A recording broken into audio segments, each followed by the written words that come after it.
When you have been a full-time student at Webster for 9 months, you are eligible to apply for curricular practical training or an internship in your field of study. This is considered authorized employment. There is also an opportunity for you to apply for optional practical training, which is typically 12 months of employment after you graduate. There are a variety of ways that we can provide you with information on these regulations. We're not going to get into all of the details tonight on the regulations themselves because we have a wonderful resource online that you can refer to at any time. The International Recruitment and Services Office has presented an employment section of their website. This is at webster.edu/IRIS. That's International Recruitment, International Services. And under the Current Student tab, you'll find a link for employment. There you will see information on on-campus and off-campus employment, optional practical training, curricular practical training, etc. So I want you to be familiar with this resource because the best thing that you can do to make yourself marketable and to plan for employment either during or after graduation is to know the law and to understand the way in which you can seek authorized employment and be able to advocate for yourself with employers who would like to hire you. So we really do want to encourage you to know the law and to understand how you can qualify for these different forms of authorization. I received my double degree here at Webster in business administration and management with emphasis in marketing. And I graduated in October 2011. I graduated last year in May of 2013 with I did a combined degree, so I did a bachelor's in economics and a master's in management and leadership. My name is Percy Mutakanga. I just graduated in May with a master's in international business, and I currently work at NIDAC Motor Corporation. I'm Ken Wu from Vietnam. I just got my master in advertising and marketing communications in July this year, and I'm currently doing my OPT at the World Trade Center in St. Louis with the Mosaic Project. I'm Sarah Sabah. I graduated in 2012. My major on paper, it says mathematics, but my ultimate goal is to be a civil engineer. What was your timeline like? How did you manage to balance the time frames of getting into these great opportunities? Right now, people are hiring for jobs that are starting in May. So if you're graduating in May or before May, you already have to have started that process. If you want to go into finding a job after 4 years of finishing your bachelor's, you need to know exactly what you want. And because if you want to go into a master's degree right after, then you have some time. Some companies don't hire until 2 or 3 months before the job is supposed to start. So that's also something to consider. And I actually had an issue with my OPT. It didn't come on time. So I was looking for jobs, but hoping that it would be here by the time I got a job.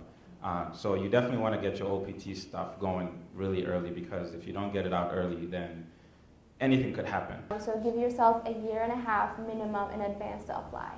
That comes as a shock a lot of times because you think maybe around January, February you're going to start looking, and actually sometimes that's too late.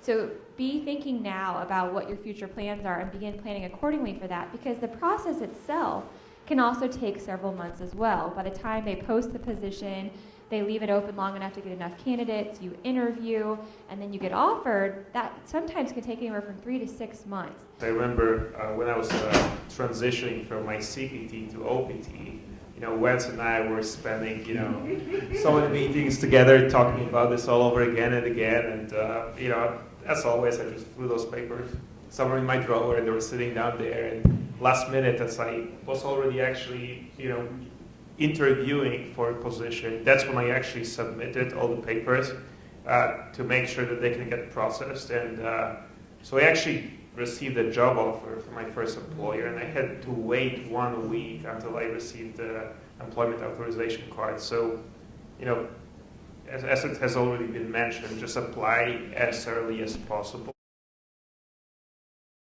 And how many of you have a LinkedIn account? Yeah, so LinkedIn's a great way. Once you meet those VIP people in your life, add them on LinkedIn and keep that conversation going. Memorize this so that you have that ready to go for those opportune times. And that leads us back to networking. Networking is so key. When you come from another country, another state, another city, it's disorienting, starting all over again to meet people and make connections so that you can get employed locally. This happens to both domestic and international students, but it's especially important when you're from another country. I think I was sophomore year when I had a conversation with one of my professors, and he told me, tell me about your network, and I had no idea what he meant. Like my network, I'm an international student. My network was the MCISA, you know, going to the UC and doing stuff like that, you know.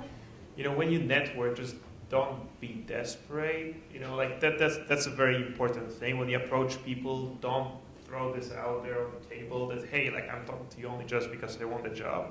So choose something that you like to do with your own local church. When you do something that you like, you'll find confidence, and then when you talk to somebody, you'll have that conversation flowing easily. When you go to networking events, guys go with business cards. It's like the most embarrassing thing when somebody says, here's my business card, and you say, oh, I don't have mine. Let me write your number, or let me write my number on a piece of paper or something. I just went to a big conference in New Orleans. My professional association was organizing it, and you know, we were out there in a bar, and we were having a couple of drinks with people from, you know, one of the biggest corporations here in St. Louis. And this lady, out of the blue, you know, she says like, hey, Lou, like, I would love to work with you. I just, you know, I actually have an opening in my department. Did I look for a job? I did not, but those opportunities, they really pop up. I went to an event at SLU, and somebody offered a business card, and they really wanted to connect with me, and I didn't have mine. And I was very embarrassed, and I learned from that event that, you know, you really, if you want to go networking is not just to go and stand there and talk to people. You also have to be prepared. I think the business card is very, very important because you connect with that person and you can get back to them and they can get back to you. Some event that was out there, and my company, I was still an intern back then, just went through a huge software upgrade.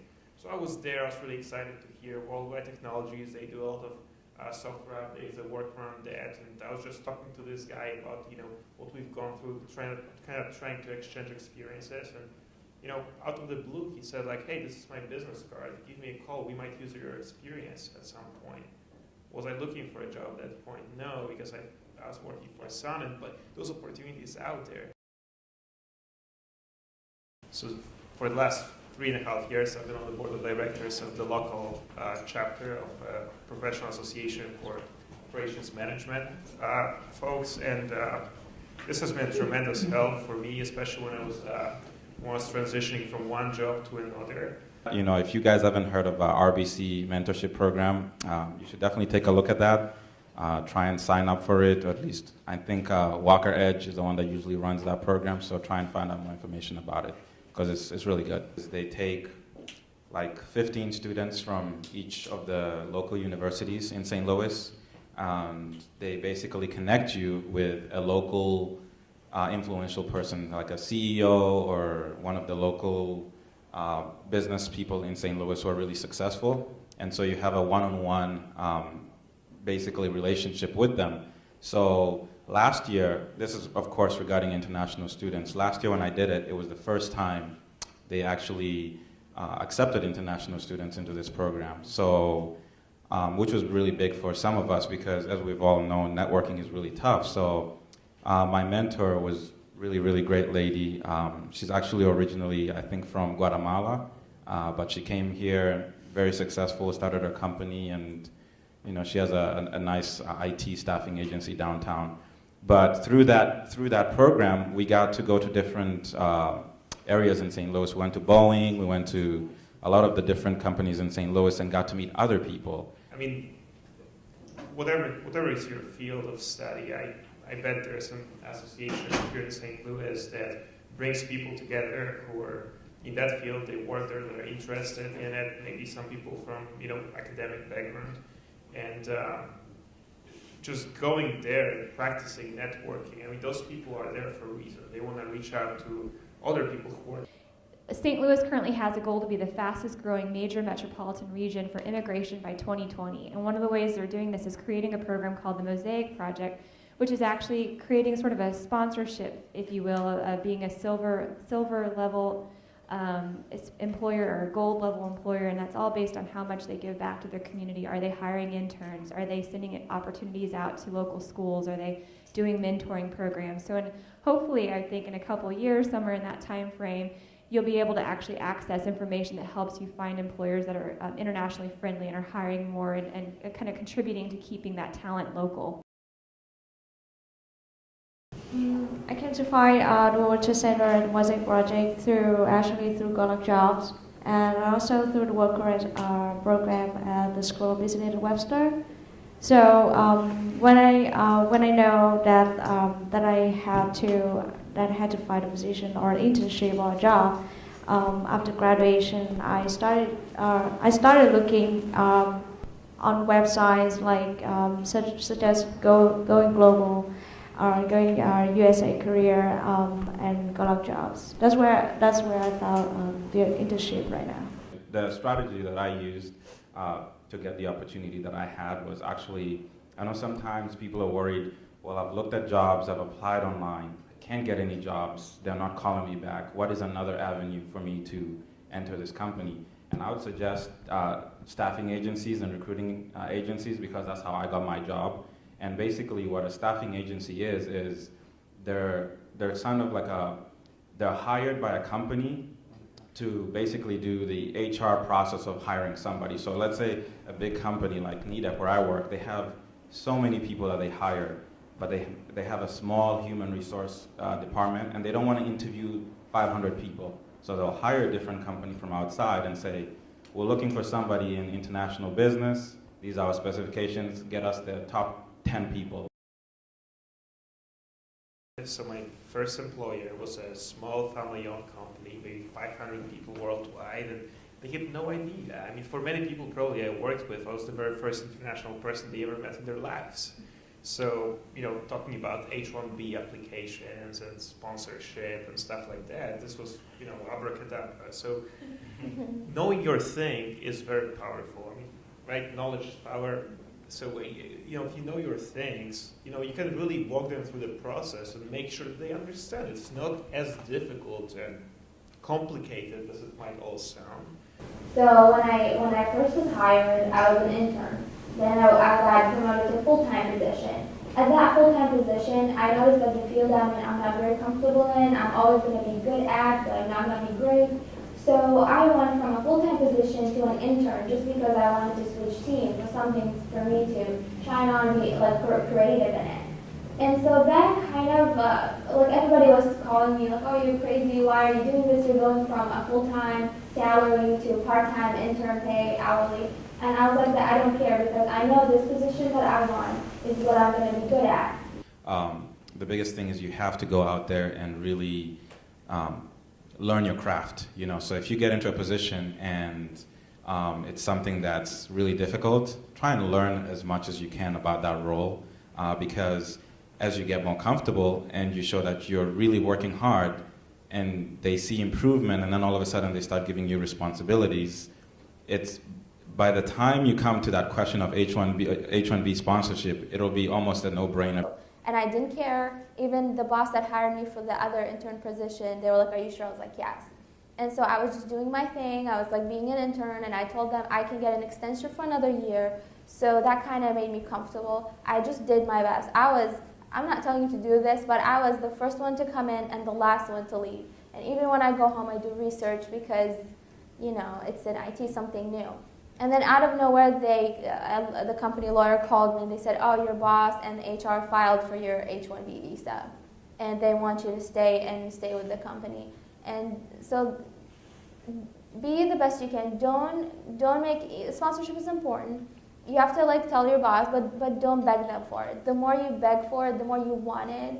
That's gonna kind of sound petty, and they will think that you're taking advantage of them. Just be the best you can be, and hope for the best. And always ask for feedback. If you don't know if you're not doing well, always ask for feedback, because most people, I think, for international students, it's the first thing in our mind. Okay, I got a job. I'm only able to work for 1 year. Can I get H1B? And then it's like the first question you ask within your first couple of weeks. You don't want to do that. You want to work, show that you're improving, and then show that you're learning. And then after that, maybe halfway, then maybe you can approach somebody in HR and say, hey, I was interested in knowing about your H1B visa sponsorship. In my particular situation, I can talk about me. I'm still on OPT right now because I graduated this year. But because I went through a staffing agency, I worked for 3 months. So basically, the company got to see if they wanted to hire me on full time. And they actually decided to hire me on full time, I think it was like last week. And so going back to learning your craft, I went in there, I learned as much as I could. And halfway into it, my boss came and called me and said, you know, we're going to hire you full time.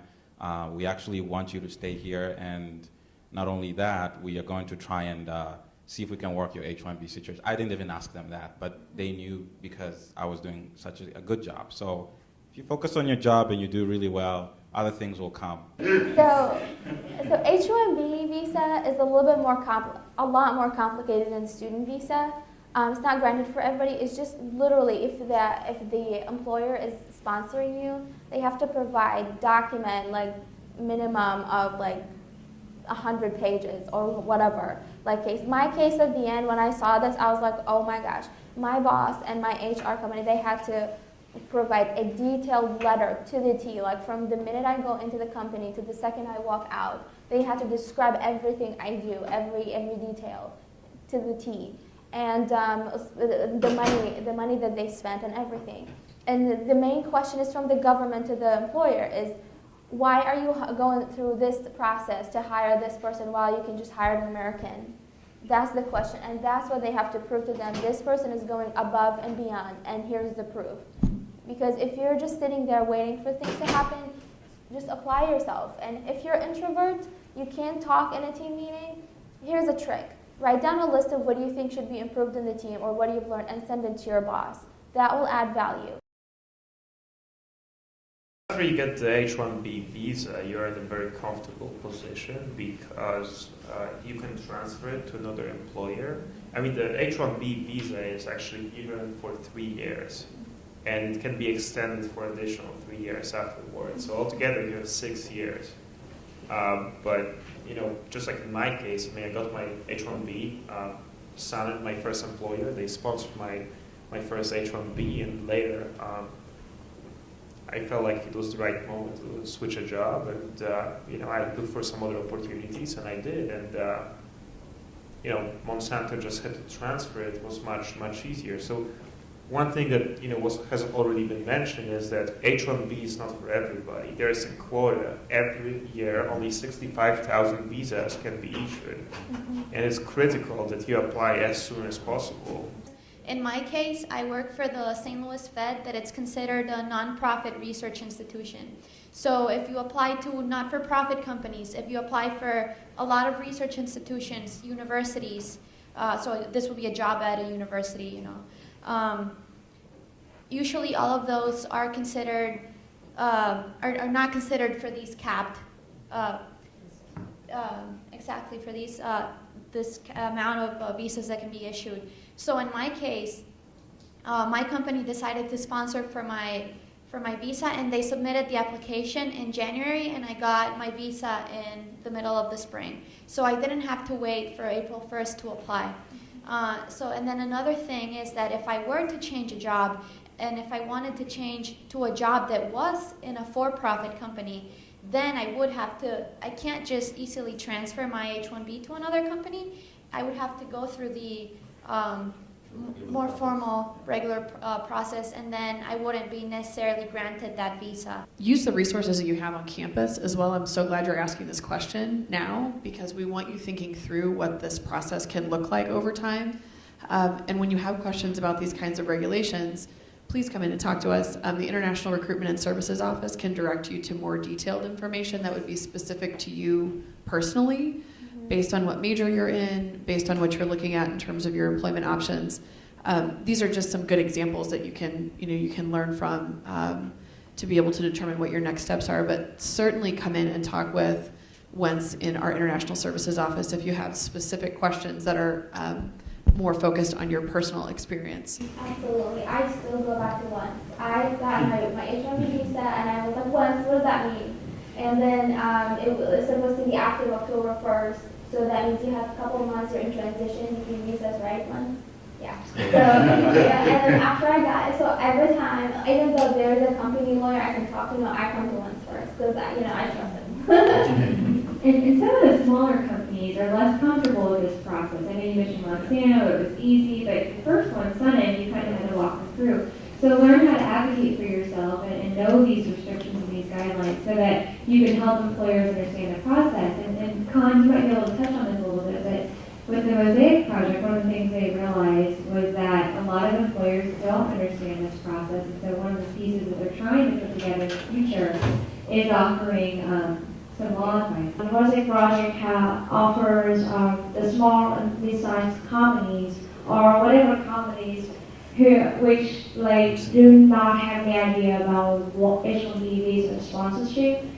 Like they can contact Betsy Cohen, my supervisor at the Mosaic Project, and she will help them to connect with our legal consulting team, which this team can give the company 1 hour free consulting. Like what a company needs to do to, for example, to sponsor this international student for H1B Visa, things like that. And you can openly discuss with your potential employers about this free consulting team. And Betsy and I would be very happy to work through the process with you. Okay. So I think I involved myself with everything under the sun in the Webster campus. I know my major was all like mathematics and science and technology, and it takes a lot of homework, but I couldn't get a CPT during the school year. And I already had 2 jobs on campus, but I didn't have the opportunity to apply myself, see what I'm good at. So I started joining student clubs. And I didn't just join it. I'm like, it's nice to go and join a meeting, attend an event, get a free dinner, de-stress. But it's also important to be on a leadership team, the executive board. Even if you're an art major, that's fine. Go ahead and take that treasurer position on the job. You're gonna get some other like skills that you can add to your resume. Show your employer, hey, I'm doing this, but I also have experience on this that is not related to your job. That's a skill. So take advantage of this. When you apply online, how long does it take for an employer to get back to you? It really depends on the company, because I applied for Edward Jones and Scottrade, and as Han said, I said at first I didn't know the pattern, but I said yes, I need sponsorship, and you get the rejection right away. Like right.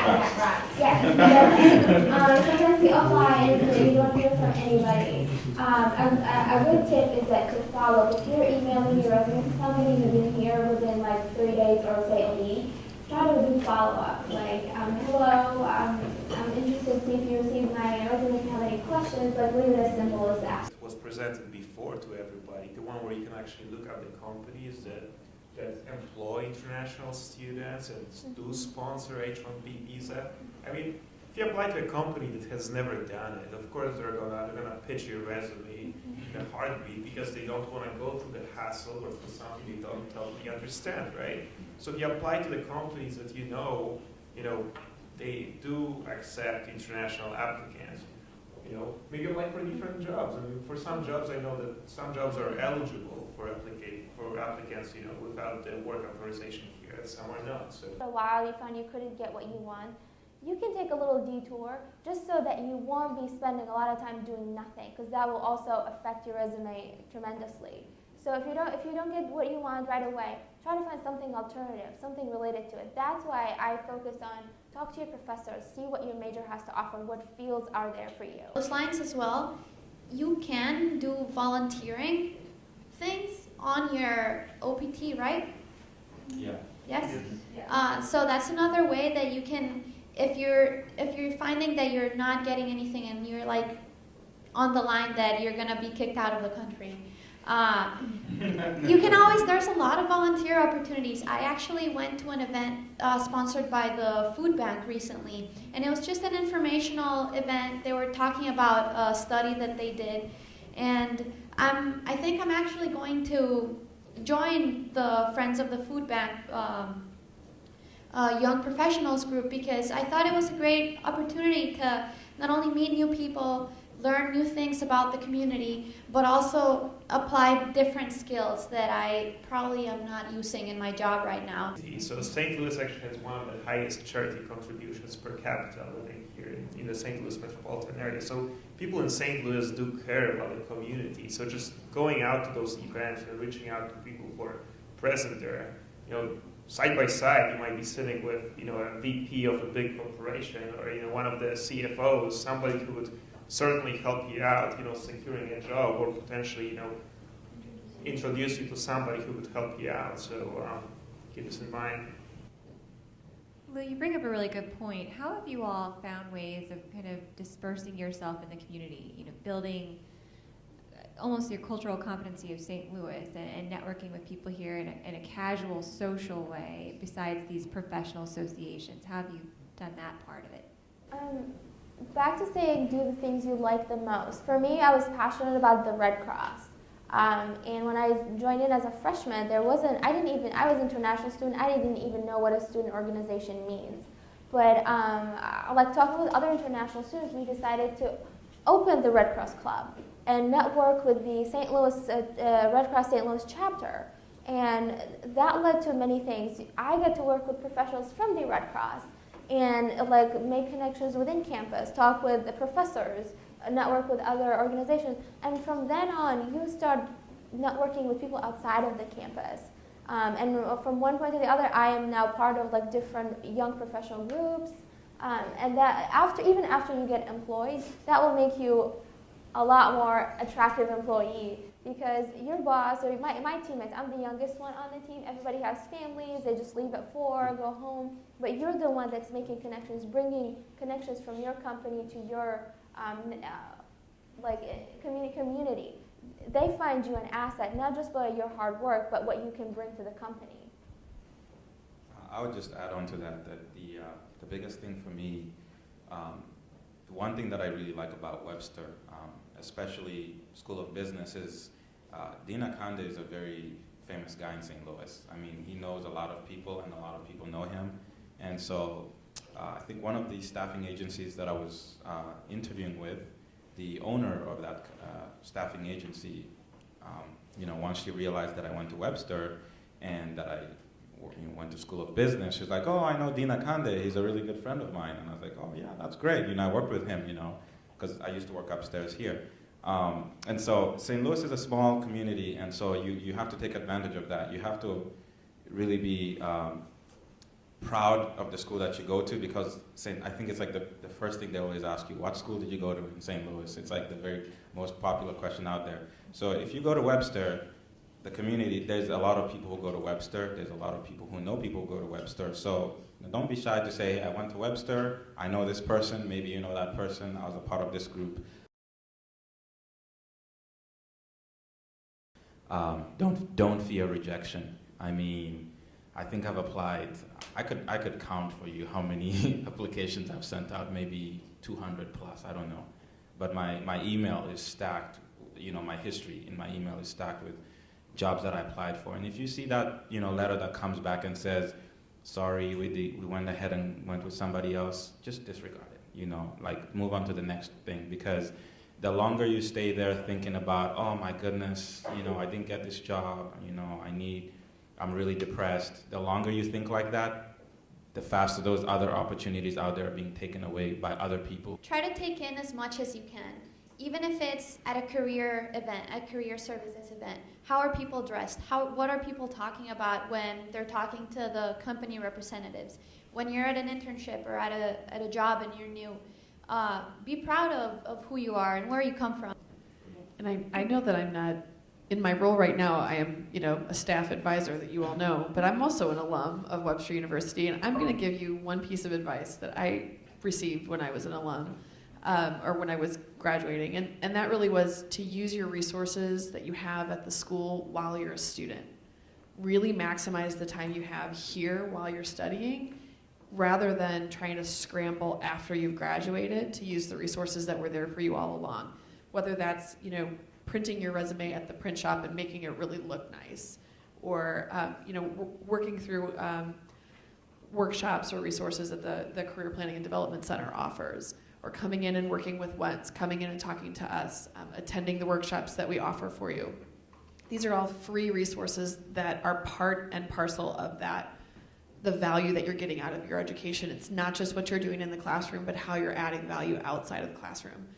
And so that's what I would like to leave you with tonight, is just really try to connect with all the resources that we have here for you, including resources like tonight, and ask lots of questions. Find ways to connect with the information that you need to make timely decisions, to move your internship and job search strategies forward in an effective way.